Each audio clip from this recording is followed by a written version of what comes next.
रात का समय था। जंगल में घना अंधेरा छाया हुआ था।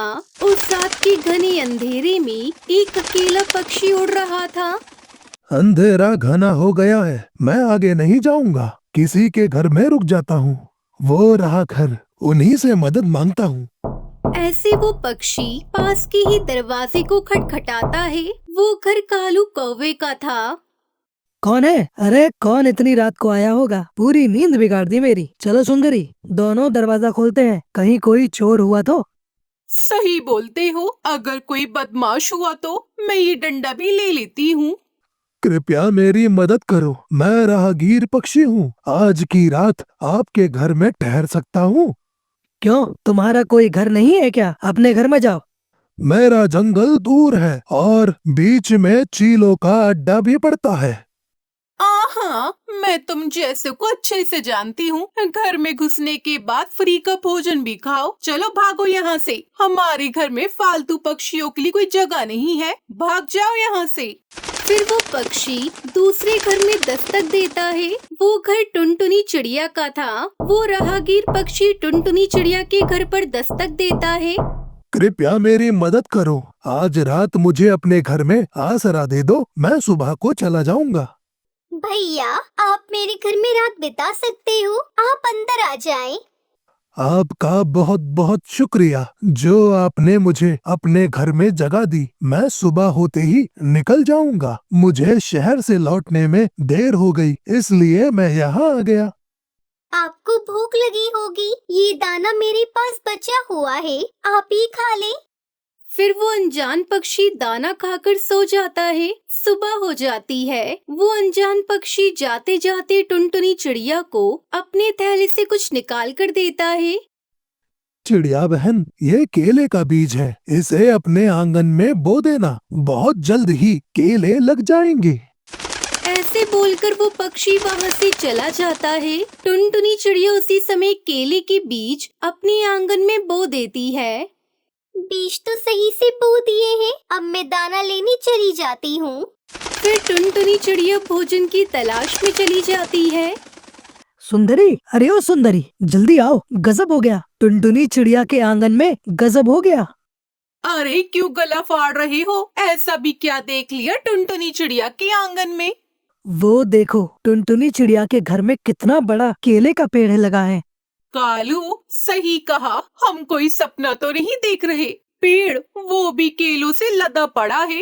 मगर इतनी जल्दी कैसे? कल तक तो सूखा पत्ता तक नहीं था। अचानक ये केले का पेड़ कहाँ से आ गया? आओ सुंदरी, पेड़ के पास चलते हैं। यह कोई सपना नहीं, जादू है जो चिड़िया के पास है। ऐसे चौंकते हुए दोनों कौवे पेड़ के पास चले जाते हैं। वो एक एक केला तोड़कर खा लेते हैं। अरे वाह, ये केले तो बहुत मीठे हैं और स्वादिष्ट भी। कालू, मेरे हिसाब से तो टुनटुनी चिड़िया अभी तक इस पेड़ के बारे में कुछ नहीं जानती। अगर जानती तो सुबह ही सुबह भोजन की खोज को ना जाती। ठीक कहा, बिल्कुल ठीक कहा सुंदरी। ये केले का पेड़ अब हमारा है। टुनटुनी चिड़िया को एक भी केला नहीं देंगे। मेरे दिमाग में एक आइडिया आया है। चलो हम जल्दी से चिड़िया के लौटने से पहले अपने घरों को बदल देते हैं।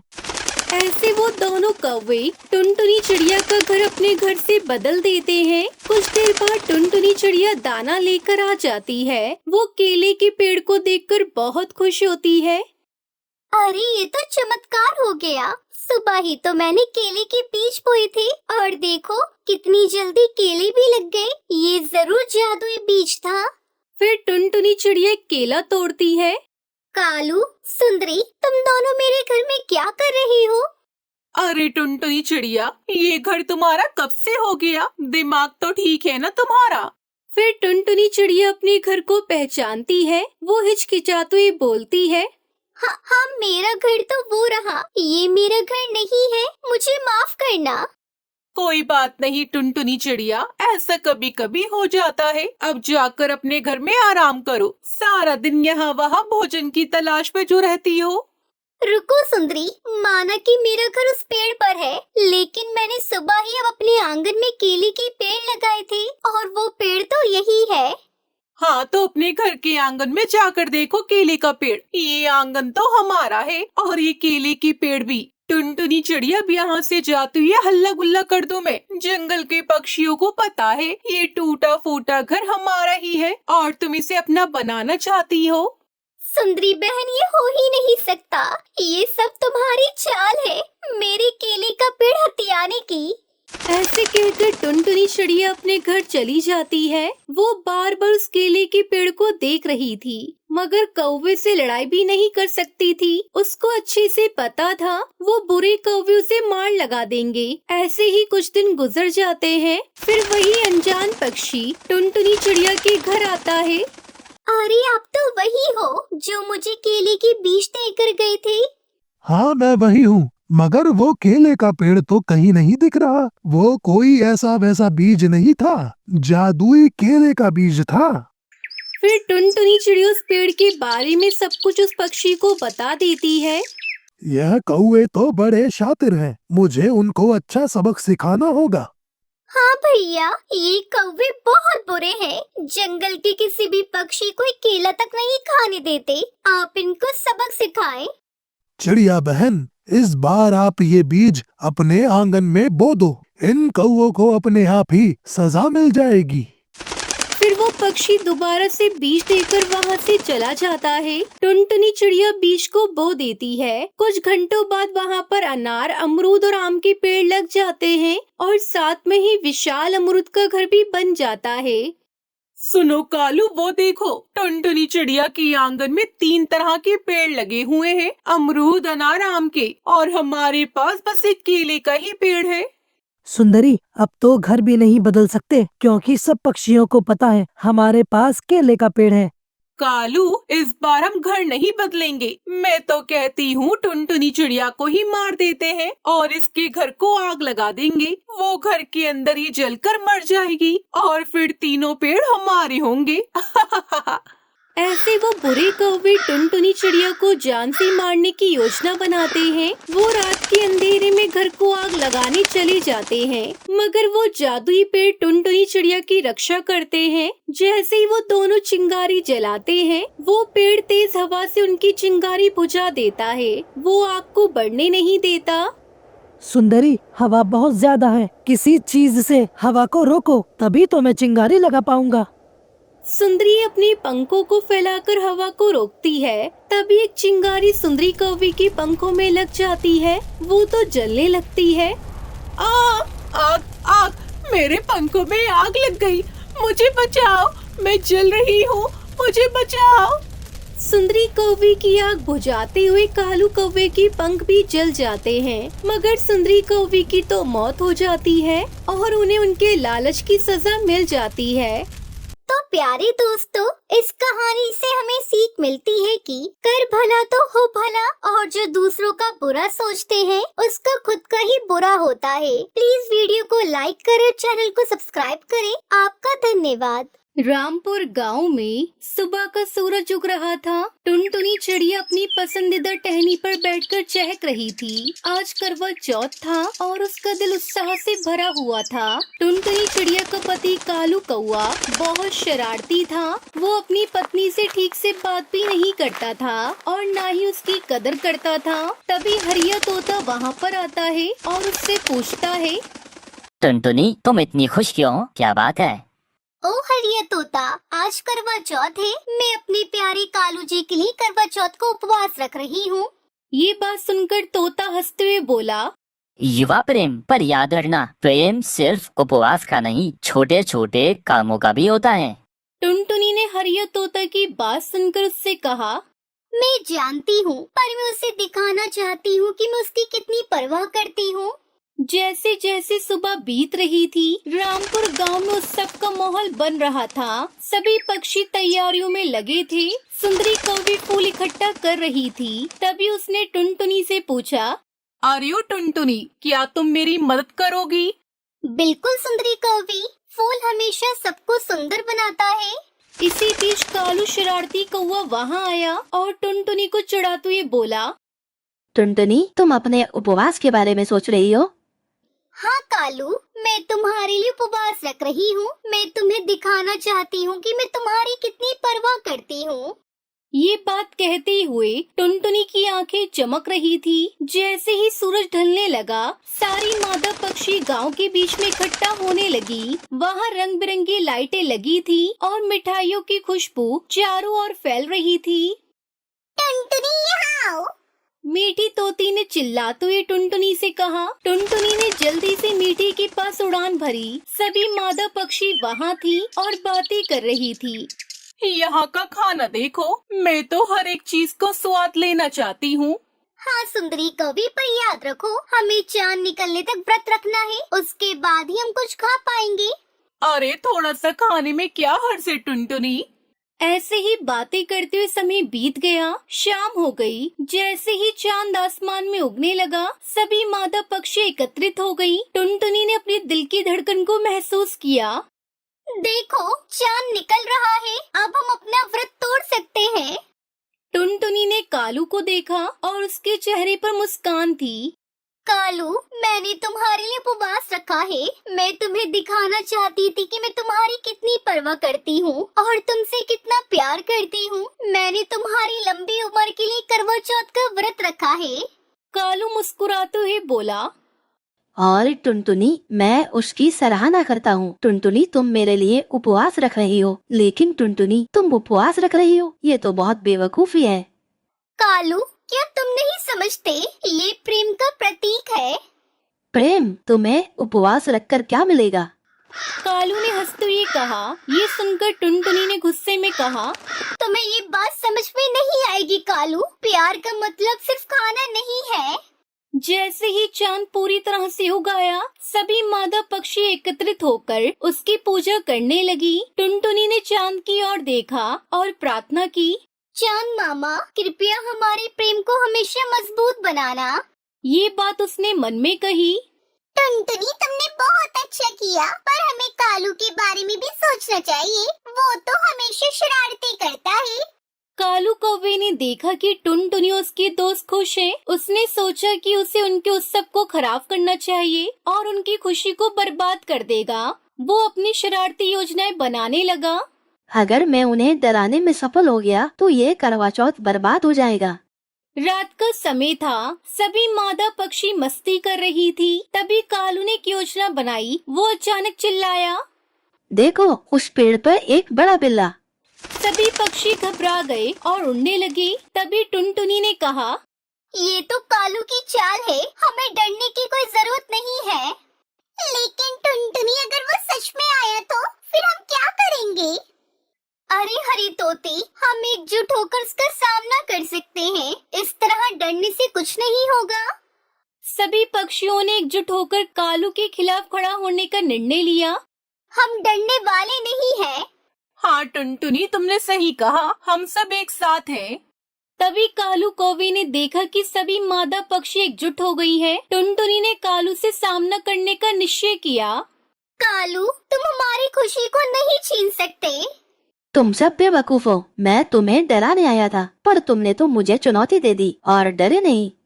लेकिन कालू कौवे की चालाकी अब काम नहीं आई। सभी पक्षियों ने मिलकर कालू को समझाया कि प्रेम और एकता की ताकत सबसे बड़ी होती है। उनकी बातें सुनकर कालू को अपनी गलती का एहसास हो गया। मुझे माफ कर दो, मैं गलत था टुनटुनी। मैंने हमेशा तुम्हारे साथ गलत सलूक किया है।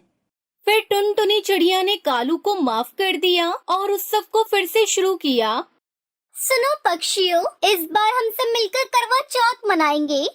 और मैं भी इस बार सही तरीके से जुड़ूंगा।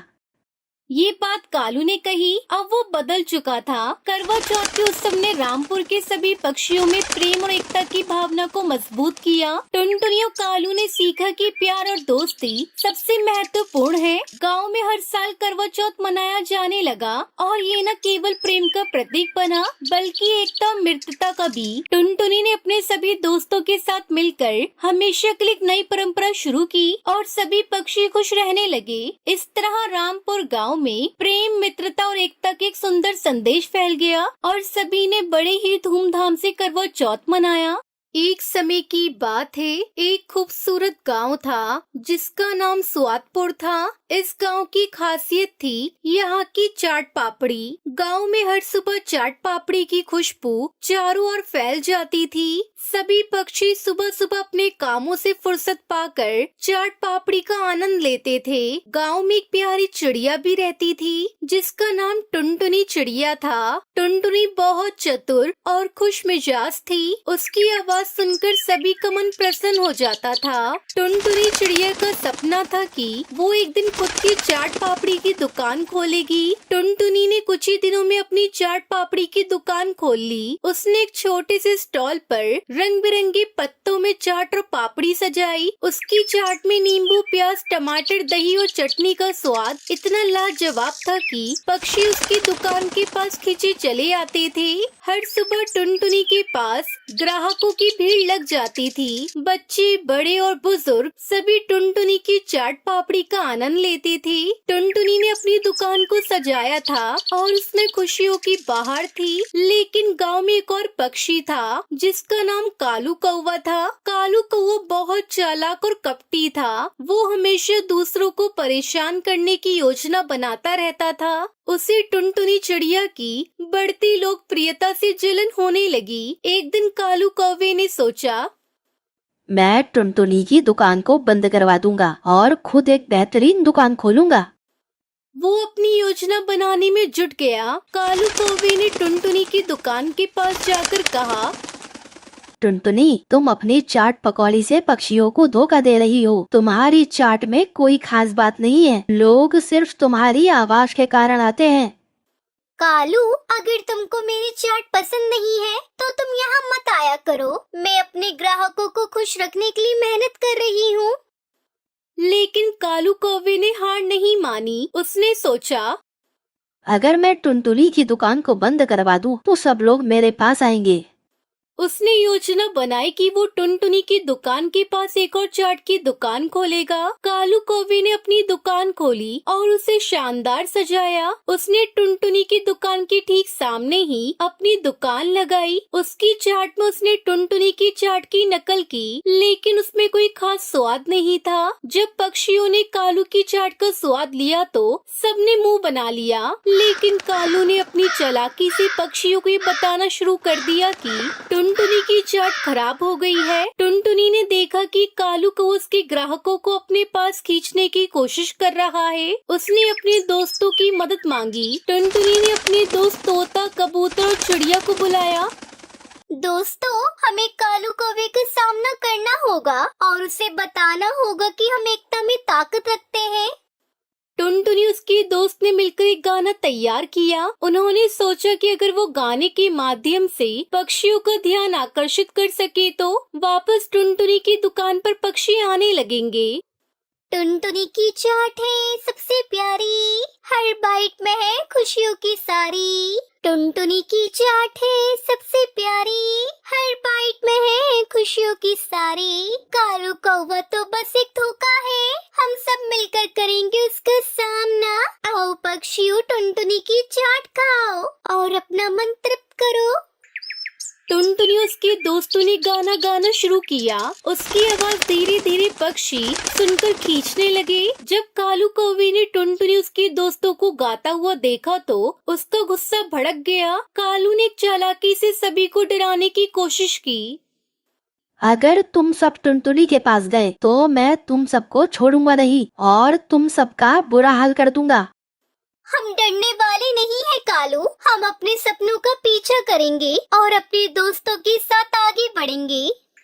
टुनटुनी उसके दोस्तों ने मिलकर एक नई योजना बनाई। उन्होंने तय किया कि वो कालू कौवे की काली करतूतों को उजागर करेंगे। उन्होंने गांव के सभी पक्षियों को इकट्ठा किया और कालू के झूठे दावों का पर्दाफाश किया। सभी ने मिलकर टुनटुनी की चाट का स्वाद लिया और उसकी तारीफ की। गांव वाले कालू कौवे के झूठ को समझ गए और टुनटुनी की दुकान के पास आने लगे। जब कालू कौवे ने देखा कि उसकी दुकान पर कोई नहीं आ रहा तो उसने गुस्से में आकर टुनटुनी की दुकान को नुकसान पहुंचाने की सोची। अगर मैं उस टुनटुनी की चाट को बर्बाद कर दूंगा तो सब उसके पास नहीं आएंगे। लेकिन टुनटुनी ने उस पर नजर रखी। जब वो टुनटुनी के पास पहुंचा तो टुनटुनी ने उसे समझाया। कालू, तुम्हारी बुराई करने से कुछ नहीं होगा। प्यार और एकता से हम सब खुश रह सकते हैं। कालू कौवे ने टुनटुनी की बातों पर ध्यान दिया। उसने महसूस किया कि वो अकेला है और उसे दोस्तों की जरूरत है। उसने टुनटुनी से माफी मांगी और कहा, मैंने तुम्हें परेशान किया टुनटुनी, मुझे खेद है। क्या तुम मुझे अपने दोस्तों में शामिल करोगी? बिल्कुल कालू, हर किसी को एक मौका मिलना चाहिए। हम सब मिलकर एक नई शुरुआत कर सकते हैं। गांव में टुनटुनी, कालू कौवा और बाकी सभी ने मिलकर एक बड़ा जश्न मनाया। उन्होंने एक साथ चाट पापड़ी बनाई और सबने मिलकर खाई। गांव में खुशियों का माहौल छा गया। टुनटुनी ने कालू कौवे को अपनी दुकान में शामिल किया। अब कालू कौवा भी टुनटुनी की चाट पापड़ी की दुकान में काम करने लगा। इस तरह टुनटुनी चिड़िया कालू कौवे ने अपने गिले शिकवे को भुलाकर एक नई दोस्ती की शुरुआत की। गाँव के सभी पक्षी खुश रहने लगे और टुनटुनी की चाट पापड़ी की दुकान और भी प्रसिद्ध हो गई। गांव में एकता प्रेम का संदेश फैलने लगा। सभी ने सीखा कि एकता में ही शक्ति है और मिलकर काम करने से हर परेशानी का समाधान किया जा सकता है। टुनटुनी चिड़िया की चाट पापड़ी की दुकान अब पूरे गांव की पहचान बन गई और कालू कौवे ने दोस्ती का सच्चा अर्थ समझा। इस प्रकार टुनटुनी चिड़िया कालू कौवे की कहानी हमें सिखाती है कि हमें कभी हार नहीं माननी चाहिए और एकता से हम किसी भी चुनौती का सामना कर सकते हैं। हर किसी में अच्छाई होती है, बस हमें उसे पहचानना होता है।